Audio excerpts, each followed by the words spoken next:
Olá, Mixtapers! Sejam bem-vindos ao novo quadro do canal chamado Que História é Essa?, onde nós vamos analisar livros, filmes, séries e inclusive artistas que tem muito a nos ensinar sobre a arte de contar histórias. Mas antes de mais nada, já vai aí curtindo esse vídeo e se inscrevendo no canal para ajudar a gente a atingir os nossos 10 mil inscritos.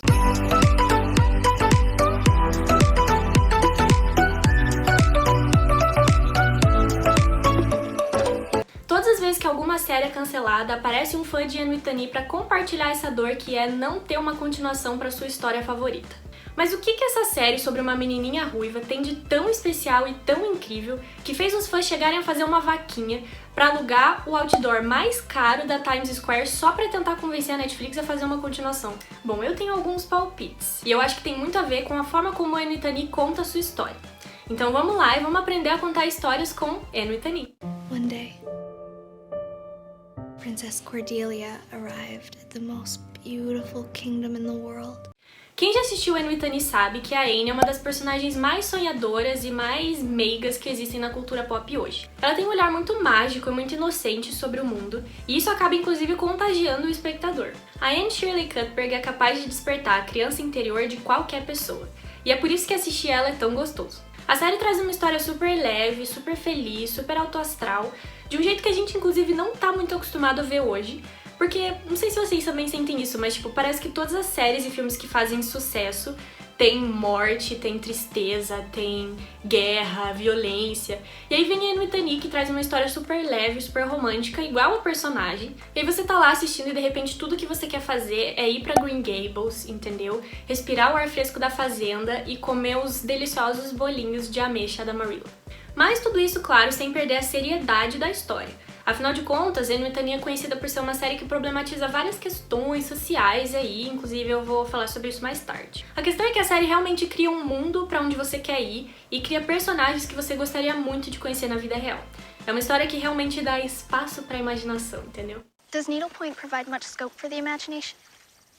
I don't think imagination's my strong suit. Really? I don't know what I'd do without mine. Bom, a Anne é só uma criança quando a história começa, e a série retrata todo esse processo dela de amadurecimento, de autodescobrimento, enquanto ela vai realmente ali se entendendo o mundo e passando por aqueles questionamentos de juventude que todo mundo passa. Ela se pergunta sobre quem ela é, se ela deve seguir os padrões da sociedade, se ela deve atender a uma determinada estética, a um determinado modelo de relacionamento. Enfim, ela reflete sobre o lugar dela naquela sociedade, e inclusive enquanto mulher, assim, é aquilo que esperavam de uma mulher nessa época e talvez até hoje. E o mais legal é que, como a série tá focada muito no ponto de vista da personagem, você vai meio que descobrindo o mundo com ela, assim. E inclusive você acaba conhecendo mais sobre você mesmo enquanto você tá assistindo. Isso que é legal sobre escrever histórias que são tão imersivas e que focam tanto nessa visão de mundo de um determinado personagem. Porque aí é muito mais fácil você criar essa relação com ele e também você sentir empatia por ele. É por isso que Enittany tem essa coisa tão do apego, sabe? Wonder what it must feel like to have such certainty in life. What it feels like to truly belong. Mas, como eu falei, Enittany não vive só de uma protagonista meiga e de cenários de conto de fadas. A história ganhou tanta atenção justamente por ela tratar de várias questões sociais, como por exemplo machismo, racismo, homofobia, diferença de classes e até mesmo a questão indígena. O que a série faz é mostrar pra gente que os problemas que existiam lá em 1900, que é mais ou menos a época em que a série se passa, na verdade continuam sendo os problemas de hoje. As histórias que falam desses temas, claro, utilizando essa abordagem mais humanista, mais sensível para essas questões, têm um grande apelo especificamente com a juventude de hoje. Não sei se vocês conhecem essa denominação aí de gerações, mas a geração Z, que nasceu mais ou menos aí entre os anos 90 e os anos 2010, ela é particularmente conhecida por se envolver e por se interessar muito por questões sociais e ambientais. Então, naturalmente, uma série igual a Enittany tende a criar muita identificação com esse público. Até porque a própria protagonista é como os jovens de hoje, ela é toda diferentona, ela desafia todos os padrões sociais e tal. Mas um dos diferenciais dessa série é que, como a narrativa se passa na antiguidade não, né? Não é tão velha assim. Mas um dos diferenciais da narrativa dessa série é que, como a história se passa no passado, ela tem uma abordagem dessas questões que é diferente da abordagem que a gente faz hoje na modernidade. Essas discussões surgem de forma muito mais intuitiva para os personagens, não é como se eles precisassem estudar sobre elas na escola, por exemplo. Os pensamentos mais modernos surgem realmente como uma necessidade para Anne e para os outros personagens, quando eles olham pra realidade e pensam tipo assim: não, mas pera lá, quem foi que disse que eu preciso me casar? Por que eu não posso me casar com a aventura?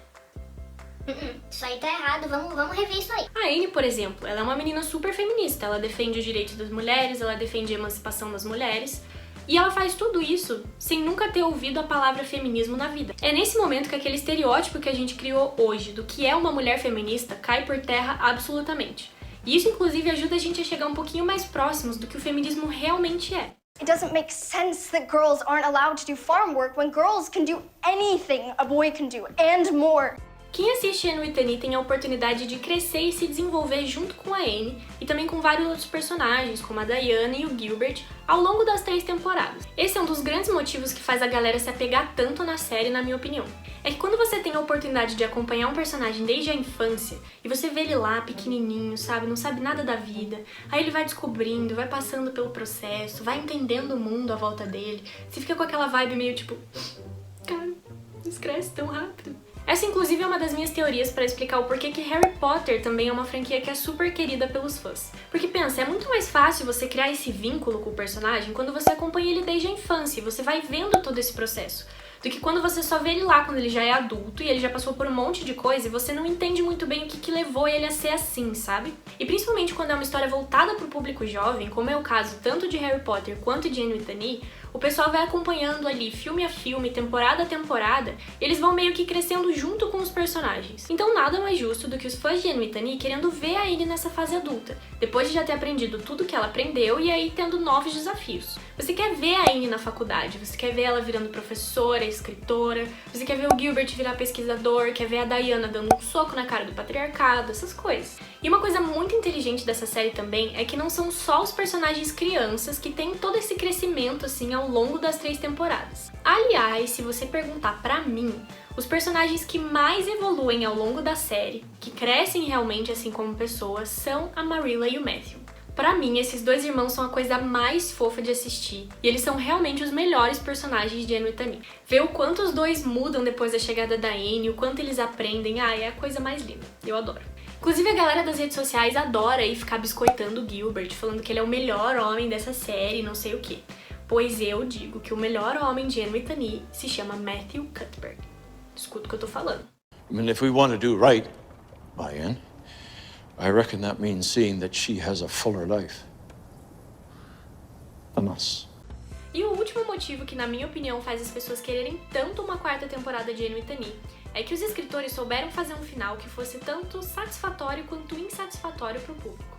Se você assistir a última temporada da série esperando que todas as suas dúvidas vão ser respondidas e que você vai ver tudo dando certo, tudo se ajeitando, você vai se decepcionar. Mas como o pessoal meio que já sabia ali que corria o risco deles não conseguirem fazer mais temporadas depois da 3ª, eles fizeram um final mais ou menos assim. Se tiver que terminar e não der pra escrever mais, é um final satisfatório. A Anne acaba conseguindo aquilo que ela sempre quis, rola o beijo com o Gilbert, as coisas meio que se acertam e tal. Mas eles também obrigam você a meio que imaginar muitas coisas e tirar da sua cabeça o que aconteceu. Como, por exemplo, como que a Diana, por um passe de mágica, conseguiu ir pra Queens, ou então o que aconteceu com a Cacuete, que coitada da menina tá lá até agora, entendeu? Esperando lá na escola, presa. Eu, particularmente, acho que fazer o final assim foi uma estratégia dos criadores da série, justamente para que eles pudessem dar um final agora, e daí daqui a alguns anos, com os atores mais crescidos e quando os fãs já estiverem quase perdendo a esperança ali de uma continuação, eles possam relançar a história, só que daí numa fase adulta, que seria tipo uma fase 2 da narrativa. You gave me my wish. Porque assim, vamos combinar que público eles têm pra fazer uma 4ª temporada. Então, pra mim, é só uma questão de suspense mesmo. E tá funcionando, inclusive. Então, assim, essa é uma estratégia narrativa de sucesso. Bom, pessoal, então é isso. Se você é fã de Anne with Annie, comenta aqui embaixo se você concorda comigo e se esses são realmente os seus motivos pra querer uma 4ª temporada, ou se você tem outras razões, também me conta aqui. Se você gostou desse vídeo, não esquece de curtir e compartilhar com os seus amigos que são fãs de Anne with Annie, ou então com aqueles que você quer convencer a assistir. Também aproveita e se inscreve no canal pra ajudar o Mixtape a bater 10 mil inscritos, e também segue a gente nas redes sociais pra ter outros conteúdos legais. Até mais, tchau!